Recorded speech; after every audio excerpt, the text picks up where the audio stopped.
Okay, I think we're going to start with the introduction and then we'll have our first presentation. Hi, everyone. My name is Esteban Echeverri. I'm co-founder of OLAS-NEO, an OpenEdX partner and service provider, and also member of the OpenEdX marketing working group. And I want to welcome you to this January OpenEdX meetup. We will have three very interesting presentations. We will have Ehsan Mahmoudi, CEO of Notion Wave, Notion Wave, sorry. And he's thrilled to announce that 27 public universities from Egypt under the Egyptian Knowledge Bank were developed and powered by the OpenEdX platform, and he will develop the details and explain how this project came along. That's the first presentation. Then we will have Benedikt Falkenstein, who is a successful entrepreneur and technologist, who will present how we can learn to improve our writing with artificial intelligence. And he will also explain how the OpenEdX serves as a crucial interface between the AI tool and how to develop new contents. And finally, the third presentation, Jenna Makowski, product manager from Maxim Collaborative, will share the exciting news of a new OpenEdX release, Queens, and she will share some details about this release and new features and functionalities that are now available.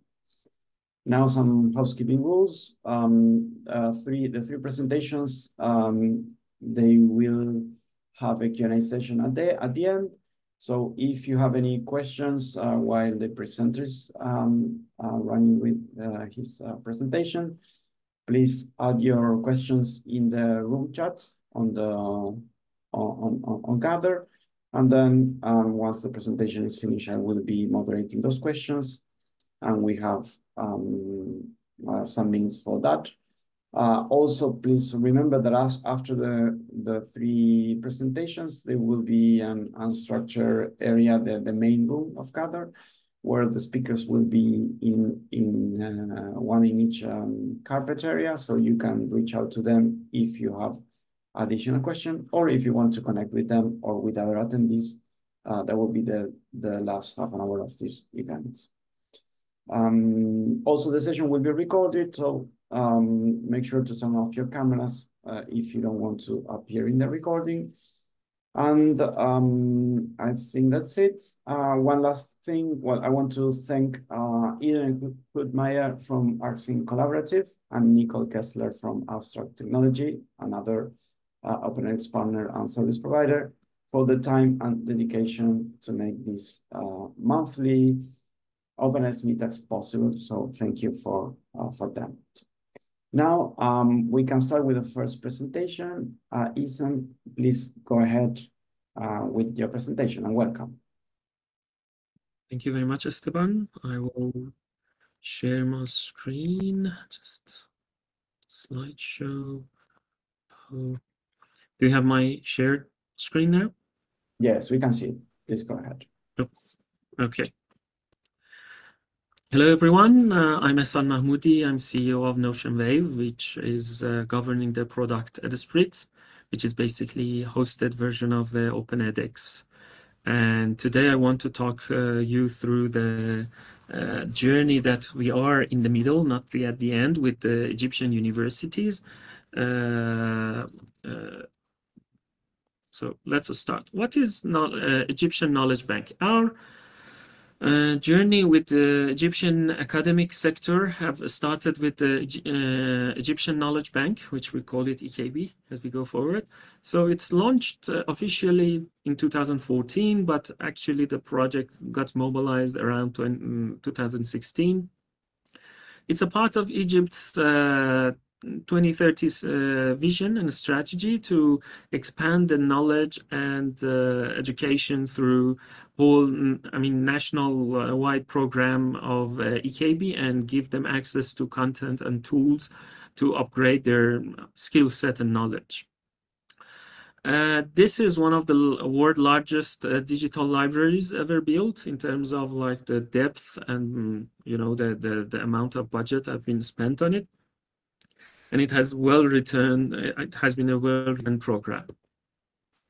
So how it works, it's basically a program built on top of 3 pillars. First pillar is the academic content, which is a combination of around more than 40 publishers, academic publishers content have been brought in as a national deal and have been given access to the whole nation. So by academic publishers, I mean Elsevier, Springer Nature, Wiley, and many more academic publishers that their content have been made available to everyone.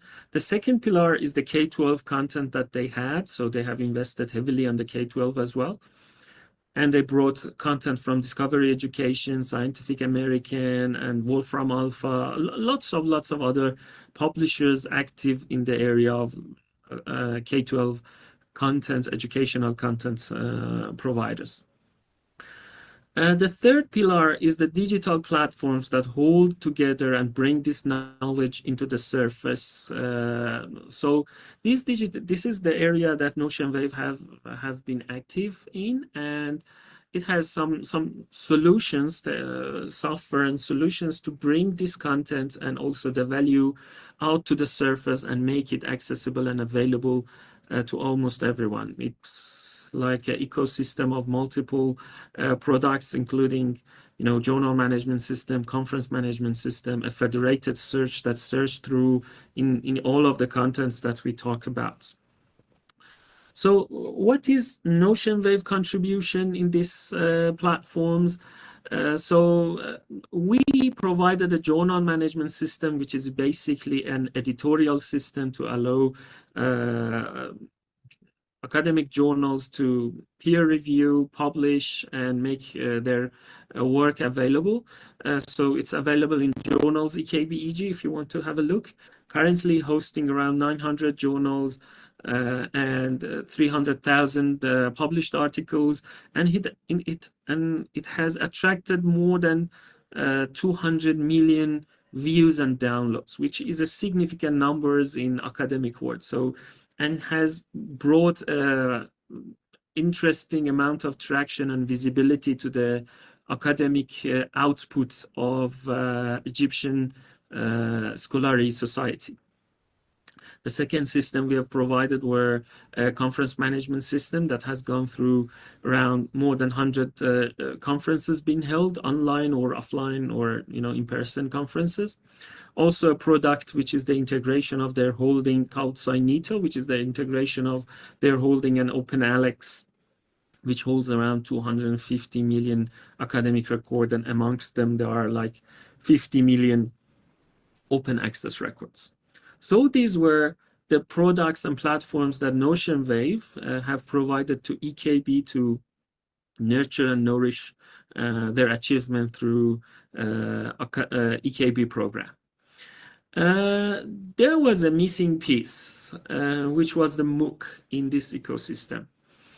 We started to penetrate this market to establish an open edX actually familiarity there with the project. We called it EKB Academy.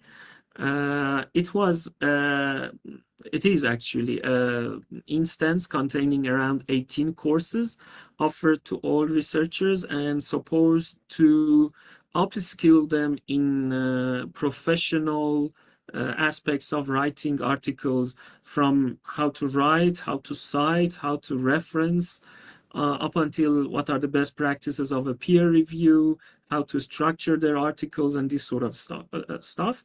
This instance was created in collaboration with INAGO, which is one of the prominent academic, training bodies that are currently is active in the whole academic world.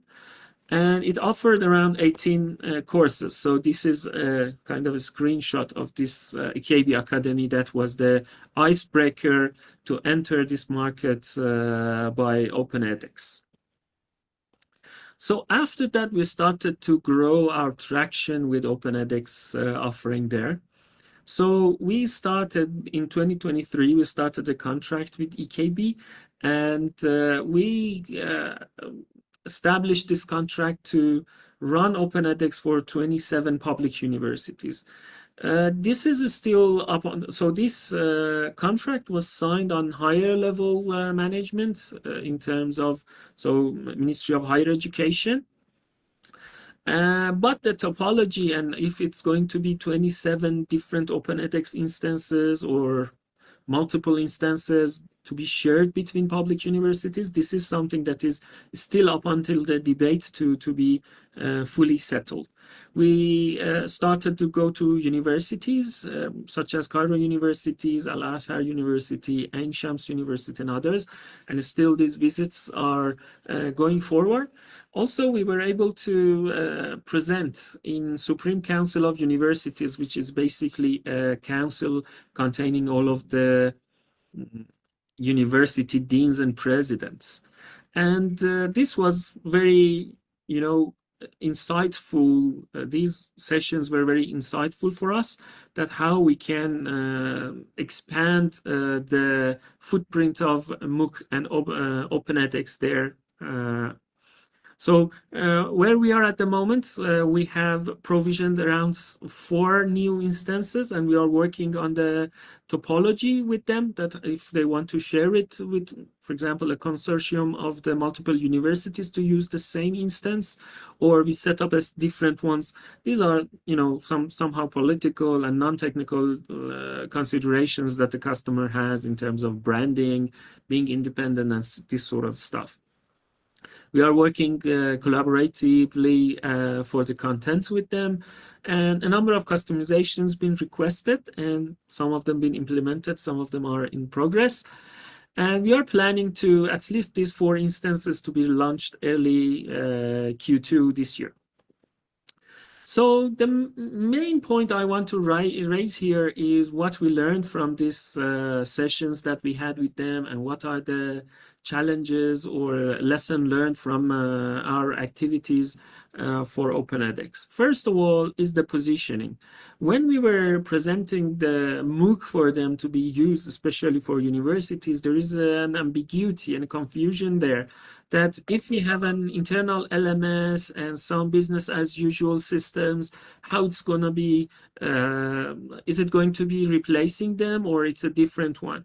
So as a selling point, or a refreshing point, we learned that we should never position the MOOC system and Open edX as a replacement of their internal LMS or student information system that they have. They have this mentality. We never put it forward, but we have to make it very clear and distinct for them. So we positioned it as a outward facing system for the universities that is going to, and as this approach, it was a very good selling point of reinforcing the university international brand, gathering the international students awareness, also have a positive impact on the university ranking. And then we kind of found some statistics that actually reinforce the message that we had. Also in Egypt, there is a national initiative to look at the SDGs, which are Sustainable Development Goals announced by UN, and how this MOOC system is going to reinforce the SDGs, such as making education available for all, and equality in education is going to be positively affected by MOOC system and Open edX. And one of the challenges that is very ongoing in Egypt for us is the coordination and delivery. It's really hard to get one responsible person, and it's time consuming, and it needs a little bit of patience to go along with them, as this project is a very long going project. And it is not a news for us, because in JS system journal system that I presented and has a very good statistics, it took couple of years to really get everyone on board and make it very successful. So that's where we are spending a little bit of patience and coming along with the customer. Also, there are some challenges in Egypt's word, so the Arabic language, and some tweaks we have to do in the existing translations that are there. One of the challenges we faced was the payment gateways. Due to economic situation, the international payment gateways will not work, and we had to switch into some local payment gateways to go to make it through. And also a number of customizations requested were also part of it.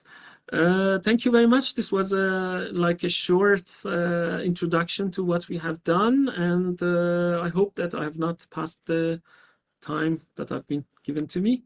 Thank you very much. That's great. So if there is any question, yeah, thank you, Ehsan. Thank you for your presentation. Now let's go to the Q&A session. Because one initial question, so why did the Ministry of Education in Egypt selected the Open edX platform as their dedicated choice for the campus or LMS? Yep. Actually, the Open edX platform is quite we have multiple products. We had some difficulties describing what the product is, but for Open edX, it's really easy. Have you seen edX.org? This is the platform that runs the Open edX is a platform that runs the Open edX. And suddenly in like 15 seconds, you will have this aha moment that, okay, though that's the deal. So this is where actually captures their attention and goes there, especially focusing on the actually success story of edX.org is something that significantly offload the sales pitch for us. So, you know, edX.org, this is the platform for that, and then everything is there. The next step, as I said, the challenge is how to position it in their existing landscape that they have. What is the role it's going to play for you? That was where we were focusing. And as I said, we were focusing to convince them it is the outward looking or outward system for their universities and how it's going to help to improve their metrics on a decision-making level. That's great. Great, thank you. So here's a question about customization. So did you have to customize the OpenX platform to meet the project requirements? So which are the main areas where you have customized, or which kind of customizations this project requested for their particular goals? Okay, there are multiple ones. So the first one is the commerce aspect of it, especially as Open edX is going through their redesigning their commerce solution.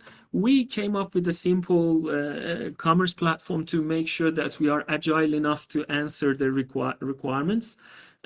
Considering the next steps of the community to merge up actually downstream back with the community. That's one part, that is the commerce.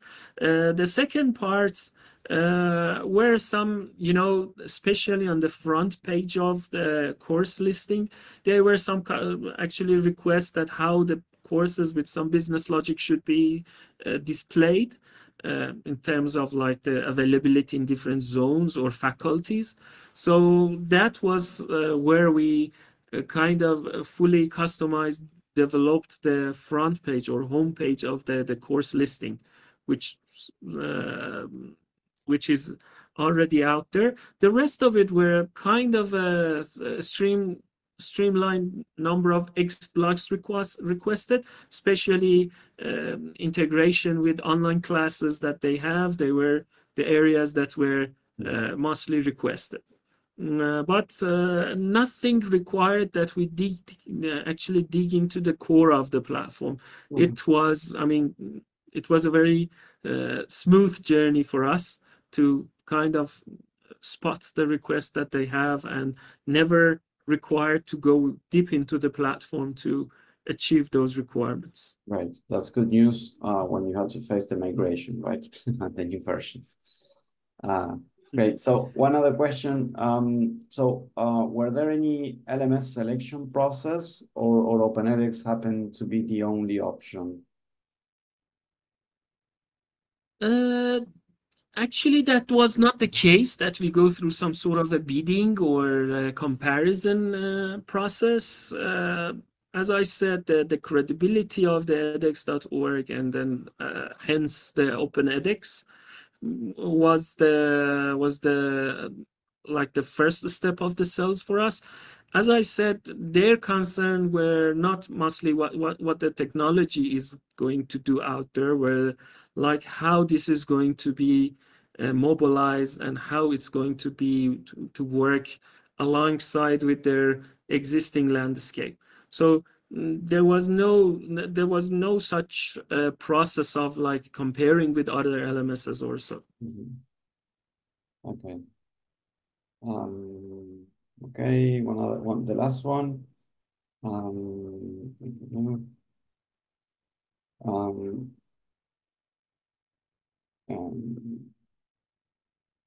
Yeah, well, the other question is regarding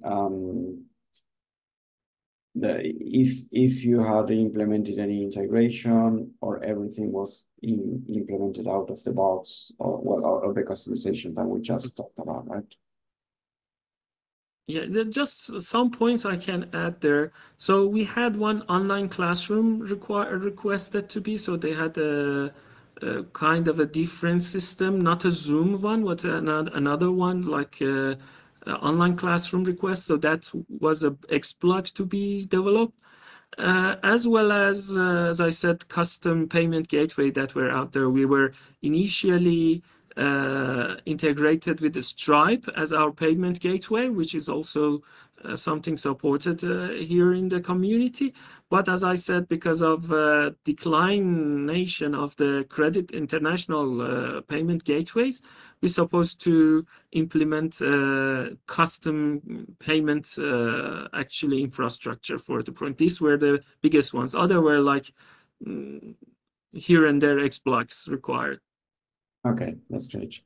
Well, time's up for this presentation. So thank you very much, Ehsan. And please remember that you can reach out to him later in the unstructured area. I think it's going to be in carpet E.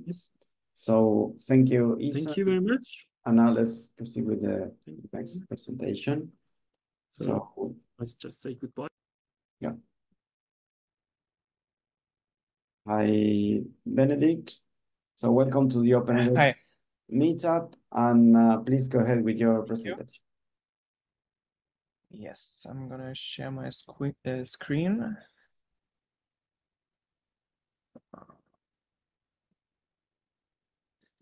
Okay, we can see it now.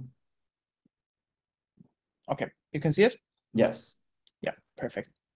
Okay, hi everyone. I'm happy to be here. My name is Benedikt Falkenstein, and I'm going to show you the Wolf-Schneider AI, which is an AI-based tool for improving your writing and your texts, and also how this tool that we developed works together with the Open edX LMS system. Yeah, so this project is a collaboration between three parties, and I'm going to introduce you to these three parties first now. So the first one is the Reporterfabrik. The Reporterfabrik is an online school for journalism, a German online school for journalism, and it's pretty famous in Germany in the area of journalism. I think everyone working in this area knows the Reporterfabrik. I think they are also the biggest one of their kind, and yeah, they have, as I said, it's an online school, so they have a website, and they also have like quite a lot of classes online on their website, which looks like this. And this website is an Open edX LMS platform.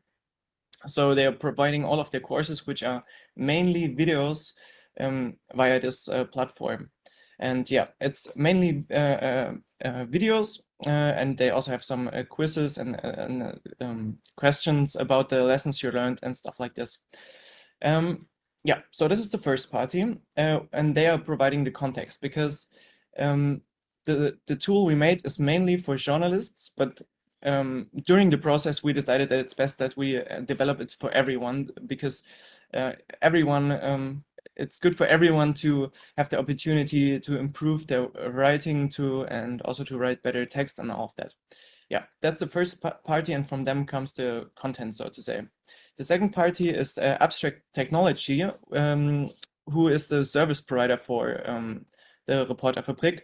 Like, they manage their open edX LMS and do everything, and helped us integrate the AI tool we developed into this system. And lastly, I want to introduce myself. I'm Benedikt Falkenstein, and I'm originally a designer, and today I'm also a developer. Yeah, as I said, I come originally from design, and then over the years I went more into designing interactive applications and multimedia design. So I did mainly a lot of website, but also I did the concept and the design for virtual reality applications or mobile apps, or also augmented reality applications. And then at some point I also started to code them myself. So that's how I started coding.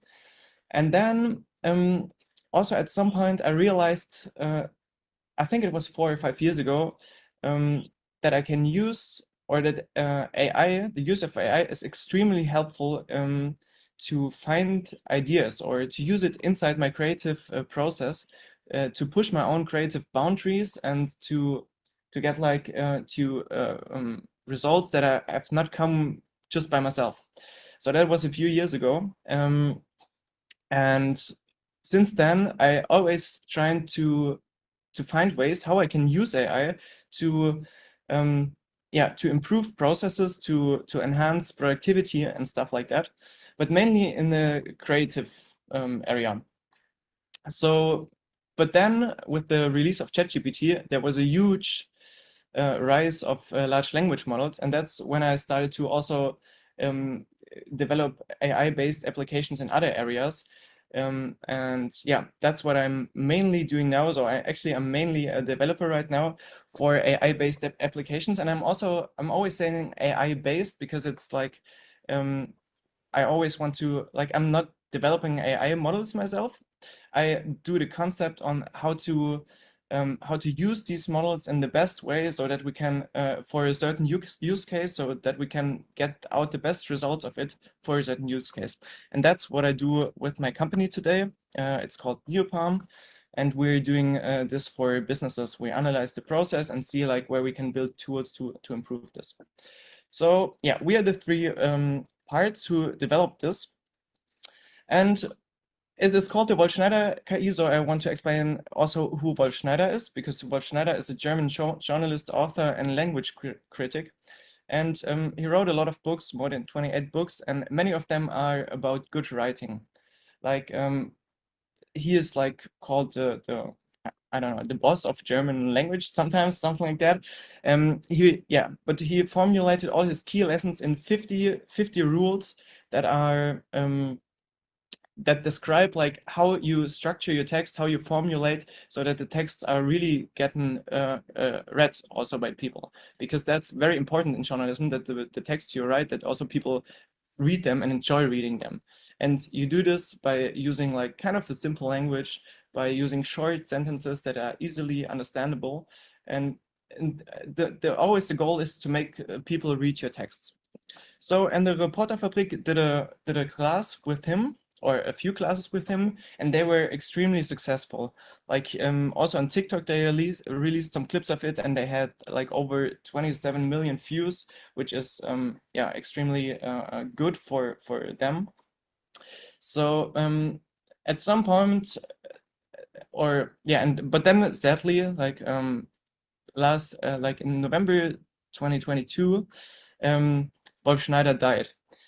But then also in the same month there came a ChatGPT. So, and that's when the Reporterfabrik had the idea, okay, the people love the rules of Wolf-Schneider. They really really enjoy the way, like how he can give tips and how he improves, or how his rules, better to say, improve text. So that's how the idea came up to create an AI tool which takes in text from the people and applies the rules of Wolf-Schneider to the text. So that was the goal of the project, to develop an AI tool that improves the text based on the rules of Wolf-Schneider. And yeah, it was quite a long journey to go there, but that's what we did in the end. So we already, of course, we're not done because there's always something to do, but we did that. And because I'm a bit short on time, I'm not going to explain you in detail how we did it, but moreover, I want to give you the key learnings that we had. Yeah, and Stefania just posted in the chat that there is also a course on the Reporterfabrik way. If you're interested, you can watch the whole process. But yeah, the key learnings were that we can use ChatGPT as a base, because first we thought about developing our own large language model, or not developing, or that we can train it, which is extremely complicated. But then we just asked ChatGPT in a first step, like, do you know Wolf-Schneider? And ChatGPT said, yes, of course I know Wolf-Schneider. He's really famous. And then we said, okay, nice, perfect. Do you also know the rules he made for good writing? And then ChatGPT said, yes, I also know these rules. Do you want to know them? And we said, yes, of course. And he listed all the 50 rules. So that's when we realized, okay, we can perfectly use ChatGPT as a base for it, or better to say GPT 3.5 or GPT 4, because that's the model behind ChatGPT. And of course, we compared it to other models like Claude, and yeah, there are a few other opportunities, but they work the best. And in the end, what we did, because we found out that ChatGPT can do it really good if we just explain the rules in an easy, understandable way for it, of Wolf-Schneider, explain the rules and say it should improve the text based on these rules. But if I say it, it sounds easier than it was, because it was a long way there to get these good prompts. Like, it was a long way prompt engineering. And in the end, here are the key learnings we had from the development. As I said, it was very exhausting or a long way to develop these good prompts. And in the end, the results are rarely perfect. But I think that's also clear, because especially journalists have high expectations to their texts, and they also want that the texts represent their own kind of style of writing. And just like the machine does things sometimes different than humans, sometimes better, but a lot of times it was not intended by the humans like this. So that was when we realized we need additional features. And also we realized not one single prompt is working for all of texts, because there are a lot of different genres of text. We have news, but we also have application letters and stuff like that. So we need different prompts. And also one goal of us was that we not intend to replace the writer, but we want to provide him with we want to support him and provide him with a tool that he can really work with to write better texts. Then I show you really quickly how it looks like. It's just a text editor where you can put in your text, and then it does an initial revision. We have a lot of other features, which is the alternative for sentences. You can get alternative for words. You can get also info about how why the AI changed the sentence in a way, because for example, here it says you should use less filler words and focus on the main purpose of the sentence. And yeah, these are all the things that we implemented, that you can really work with this tool. And also what the people love is that we also provide feedback, so that you can get feedback to your text. And it says like, firstly on a stylistic way, like how you can improve your text in a stylistic way, but also in a content way, so that it gives you food for thought, so that it tells you you could write a bit more about this, because the reader could be really interested in this, or you should explain how this works, and then you can still decide, do you want to do this or not? and then you can go back to your initial text, rewrite it, and then maybe improve, let it the AI improve again, also let it analyze again, and you can really make this a process. Yeah, some people say it's quite similar to Grammarly, but actually it's not, because we are like the texts get revised on a whole new level. Like it's really based on these rules of Wolf-Schneider, which it's just something else. Okay, and yeah, also I think it's important to mention that right now it only works in German. I think you can try it in English and other languages as well, but the interface is in German. But if you want to try it, you can do it on the website of the Reporterfabrik. Yeah, here's some quick things what it's good for. It's good for overcoming a writer's block to get inspiration, food for thought. You can really speed up your work. You can create quickly text outlines. You can learn to write better, and you can improve your text and writing. So, but now I also want to talk like how we connected is with the Open edX platform, because we wanted the user of the Reporterfabrik to enable to use this tool.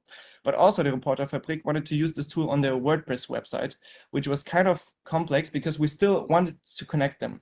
And in the end, we figured together with Abstract Technology, who really implemented all of this into the Open edX system, we figured out a way how we can use the user authentication of Open edX.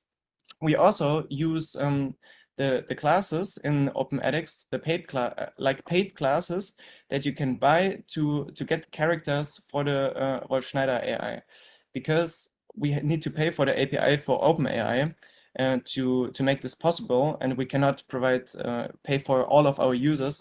So that's why we give the cost to the user themselves, but they need to pay it. And for this, we also use the Open edX system.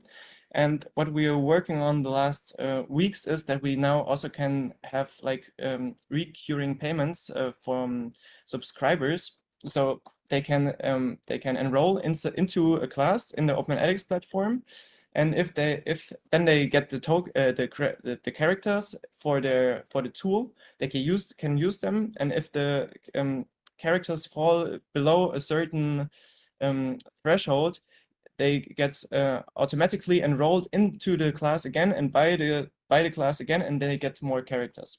So all this user organization and payment stuff is working over the Open edX LMS, and then all the AI functionality and the interactive editor and all of this stuff is the tool we developed like externally from Open edX. Yeah, this is what it looks like if you enroll into the course. Like it's looking like every other class on the Reporterfabrik page, but here you can use this editor afterwards. So lastly, I want to talk about the advantages of this combination, because now it's working pretty good for the users who are using the Reporterfabrik, because it's a pretty smooth user flow, how the users get or how the whole thing is connected. So the users log into their LMS account, then they get forwarded to this tool and can use this. If they want to buy characters, they get back to the LMS and can buy it there, and then they get forwarded again to the tool, and everything you don't really realize that you're switching pages and stuff like that is pretty smooth. And also, we have a lot of users which wanted to try this tool, but because of you need an account for the Open edX LMS from the Reporterfabrik, we got a lot of new users for the learning system, which are now also enrolling in other classes and stuff like that. So that was also pretty good. And also, yeah, it's basically just good that it's a well-rounded and smooth user experience, which connects like two applications. And yeah, that's it. I hope it was interesting for you and you understood a little bit how we did it. And if you have any questions, feel free to ask. Thank you. Great. Thank you very much, Benedikt. Very, very interesting presentation. And now we'll see if we have any questions from the attendees.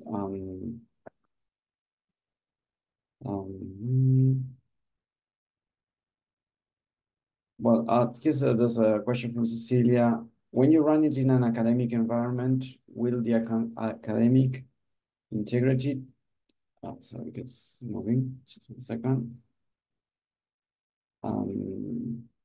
Academic integrity tools like Turnitin, the content based on AI, right? I think that the idea is thinking of other uses follow this same strategy, right? What are your thoughts about it?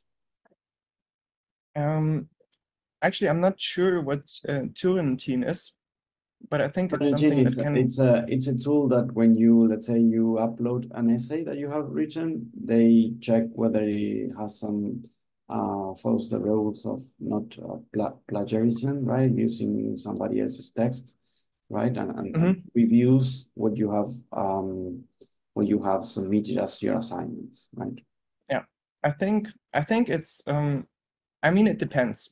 If you just use the first revision, like how it comes out, and if you maybe give just some bullet points and then it writes the whole text, then probably it would detect that it's AI written. But the idea is more that you really work with this tool and that the AI functionality like enhances your work, and you can and then you edit again the revision, then you go back and do it kind of this way. And I think then the result is still your own text, but you have like this tool on your side which can just helps you to write better text. So I think then you will not cannot detect it. Right. Yes, I think it's very interesting the concept of a companion, right? Like it's someone sitting next to you, helping you when you're blocked. I like that analogy. So I have one question. So you mentioned that you started exploring AI tools 4 or 5 years ago. So today, well, since November 2022, everyone is talking about ChatGPT. So what have you used before, or which tools have you explored before, or how did you get into these tools? Before, because I come from the design area, like I always worked with visual tools, and I tried to find inspiration for visual ideas and stuff like that. So of course I used a lot of different GAN models. Of course, StyleGAN 2 was one of the biggest ones I worked with, but also like models like pix to pix or like image to image and stuff like that. I don't know if people understand what this is, but this were like all tools like how you can manipulate and generate images. And what I mostly did is that I not really used these images, but I just created ideas with it. Like because I was thinking about something, and then I took some data of images, of logos, for example, and just trained a StyleGAN model with this. And then the StyleGAN generated a lot of shapes which were not really useful for logos itself, but I could use them as inspiration to create like new shapes I used then for logos.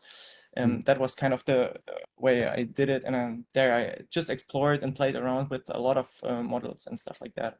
That's great. Yeah. Yes, it's like a brainstorming tool, right? At that time, not exactly for the fully polished end image, but for the process. That's great. Exactly, and that's what I think is quite important, or which is the most potential. If you're not like use AI to just let it create something for you, but if you use it as a tool and really work with it and take inspiration from it, and then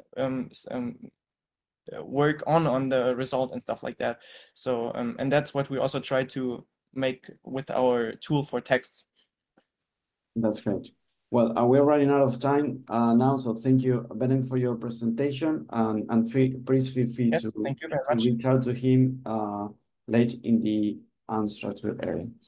So thank you, and now Jenna, please come here to the carpet area.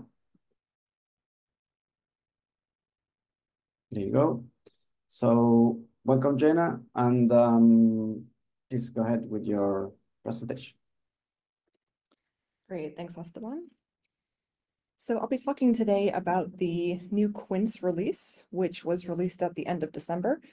And huge thanks to everybody who was involved with that release. There was a huge effort from the Build Test Release Working Group to get that over the line. And so big thank you to everybody who was involved in that release. I'd like to spend a couple of minutes today talking about highlighting some of the main features that are now live with Quince. I'm going to talk about 3 of those key features. One is there's a new learner home. So I'll give a quick demo of what the new learner home page looks like. Two is a new set of features for authors. We have expanded the copy paste functionality to include copying at the unit level. So I'll do a quick demo of what that looks like. And then third, we have the first release of the new sidebar in context discussions. So I'll give a quick demo of what that looks like as well from a learner's perspective, as well as how to enable it from an author's perspective. And if there's a little bit of time at the end, I will give a little bit of a sneak peek into upcoming feature releases as well for Redwood and potentially for Sumac. So let me share my screen.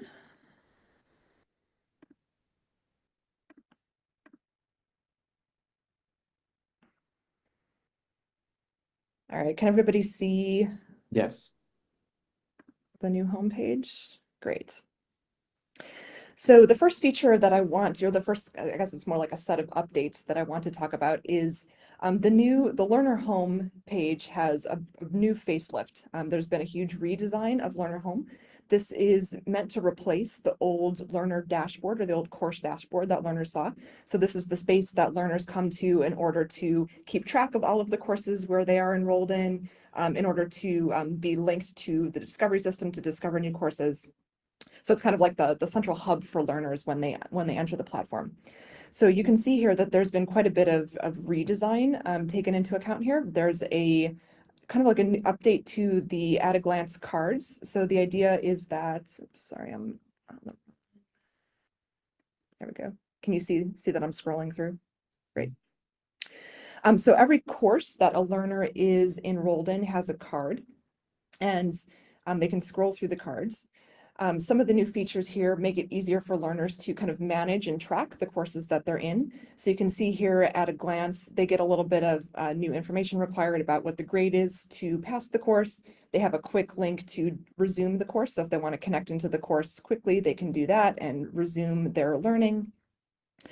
There's a new 3-dot menu dropdown, so learners can easily unenroll and manage their email settings.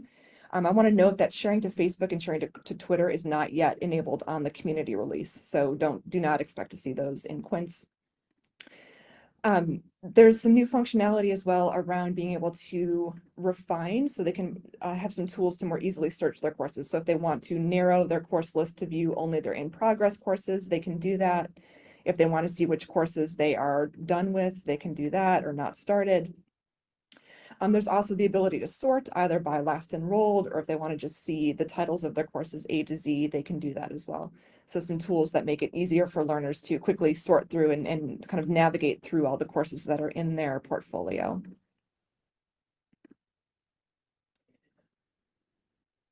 So one thing I want to highlight about this new UI upgrade is this is sort of a sneak peek at some broader changes that we'll be making to the UI, the user experience of the platform. In Redwood, we have about 15 other new pages queued up for release in Redwood that will be following the same kind of updated design principles and guidelines.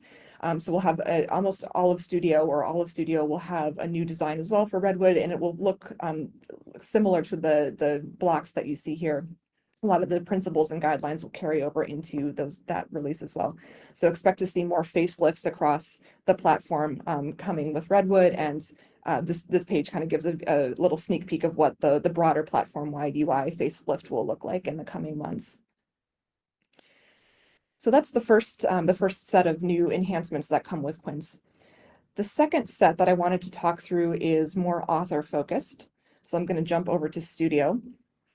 So the new feature that we have included with Quince is the ability for authors to copy and paste parts of the course to reuse them either in the same course or in different courses. And with Quince comes the ability to do that at the component XBlock level. So you can copy and paste text blocks, video blocks, problem blocks.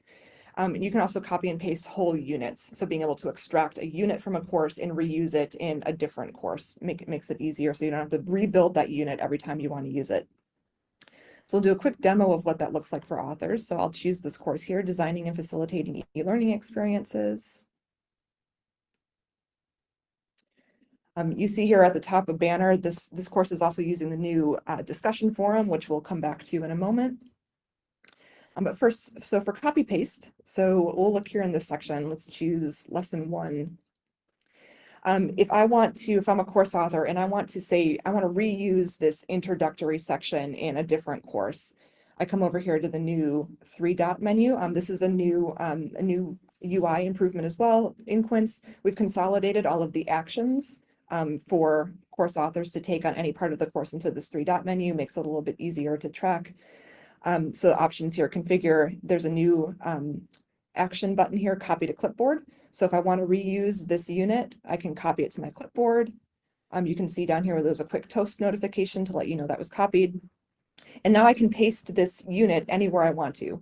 Like maybe I want to paste it, probably not in the same unit, but if there's a different section that I want to paste it in, I can do that. Or if I want to navigate to a totally different course, let's just take a demo course here, a test course. Maybe I want to paste it here in this section. I click paste. And there it is. So this is the unit that I had copied over. So this opens up a lot of new pathways for authors to be able to reuse content, will hopefully save time and effort. Authors will no longer have to rebuild every single section every single unit that they want to reuse in different courses. There's a second way to access this workflow. I'm going to come back into the original course. Maybe I want to reuse part of this lesson. I can also do it directly from the unit page. So you can see here in the unit page, we have also an optional widget here to copy this unit. So it's copied here, and the ability to also paste it directly into the horizontal navigation bar. So I can come up here and I can click paste as new unit. Maybe I want to do this in a different course, but for the sake of time, I'll just do it in the same course here. I can paste that new unit and it appears as the next unit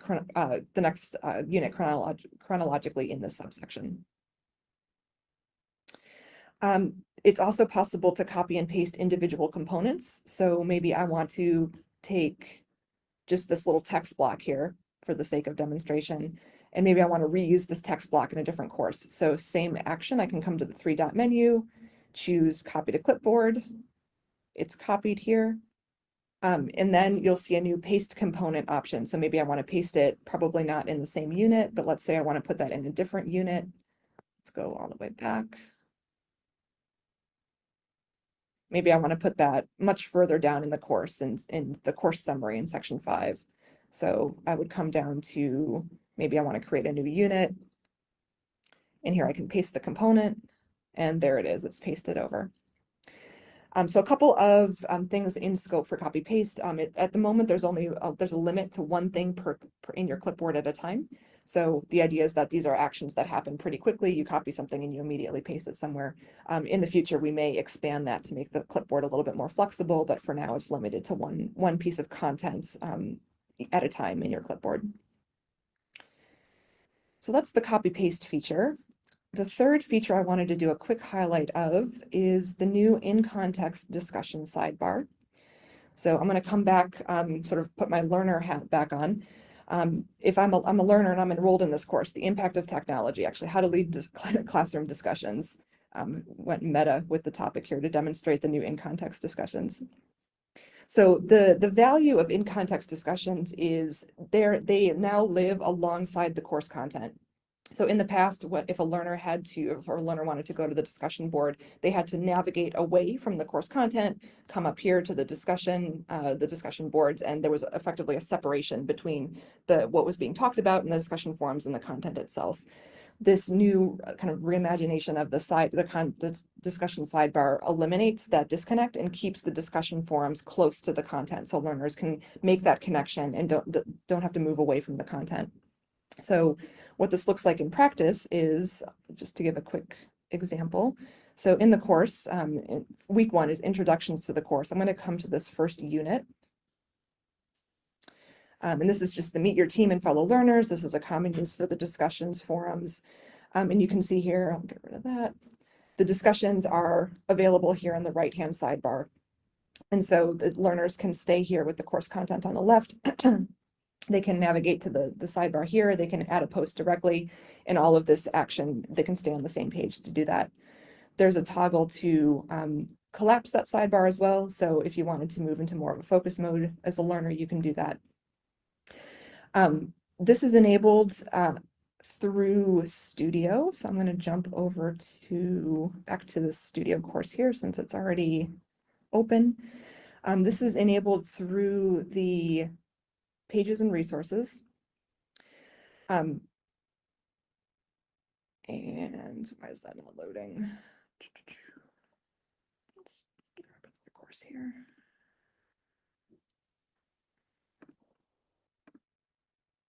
Here we go. So one thing to note is you have to choose between which discussions block you want to use in a course. So going forward with Quince, all new courses and new course reruns that are created in Quince will automatically give you the new edX discussion block out the gate. For older courses, you'd have to come to pages and resources to choose the new block, but you cannot have both blocks running at the same time. So you either have to use the in-context discussions or use the old discussions block. So it's either one or the other. So you configure it here. There's also options. There's a couple of configuration options. You can choose to enable discussions on all of the units and graded subsections, kind of at the course level. And then within the units, you can either choose to enable or disable. So you may only want discussions enabled for some units, and that's totally fine. You can make that decision. It's also possible to enable discussions for the whole course at the subsection level, if that's the preference. So those kind of course level configurations are done here. Let's just enable both of them for the sake of demonstration. And then, so this is enabled now. So I'm going to come back to the course outline. And now you can see here at the subsection level, or I'm sorry, at the unit level, discussions are enabled.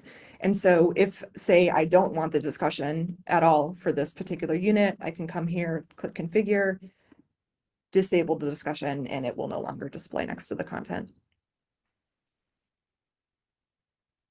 So I know this has been a long-awaited feature, so we're glad to see this in Quince.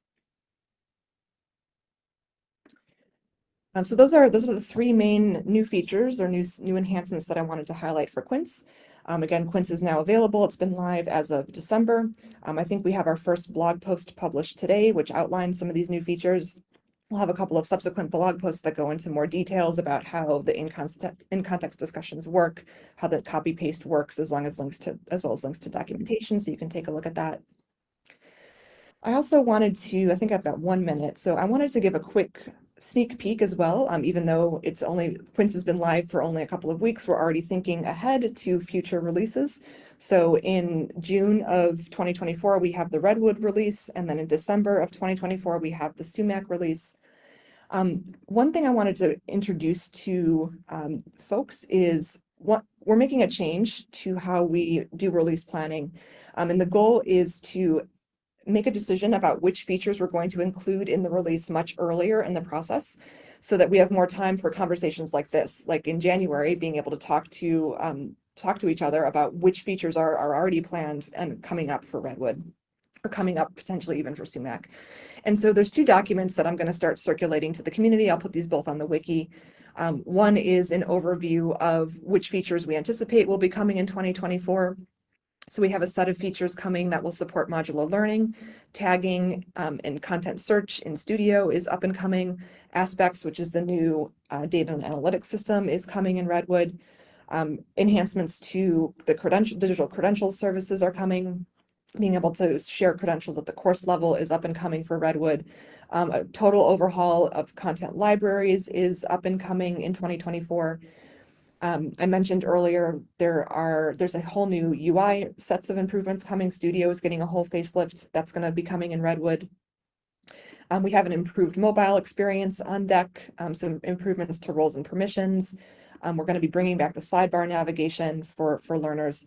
And so this deck is meant to be circulated early. We want to be starting to convey the product value and the impact of each of these features. as well as timelines. So if anyone is interested in tracking all of these things, like at the epic level, the initiative level, what's coming, what's anticipated, what's ready for testing, we'll have this Gantt chart available for folks to dig into in a public place as well.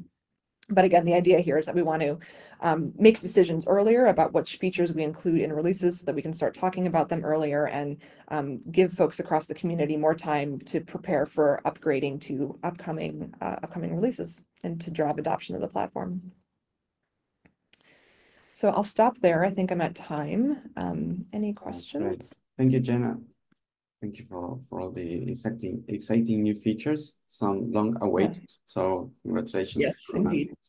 Who contribute to that. There was one question from John. So what happens when you have inline discussions in the old courses and then you enable the new discussions sidebar? Could you explain a little bit more what happens? Yeah, probably something you don't want to do. There's more detailed documentation about this, but you would lose the old discussions. So that's something you'd want to try. Okay. Yeah, it's great to know. Okay.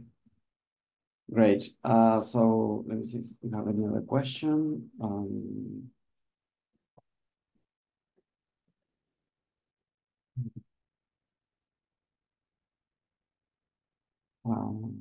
No, I think we don't have any more questions unless we are on the top of the hour. Thank you, Jenna, for your time, your presentation, and all the work you've been doing for the last month and years too. And now I encourage everyone to go to the main room.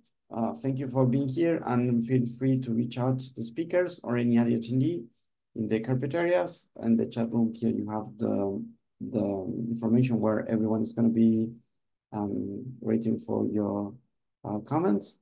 So thank you again for participating in this Open edX meetup, and hope to see you in the next meetup. Bye, everyone.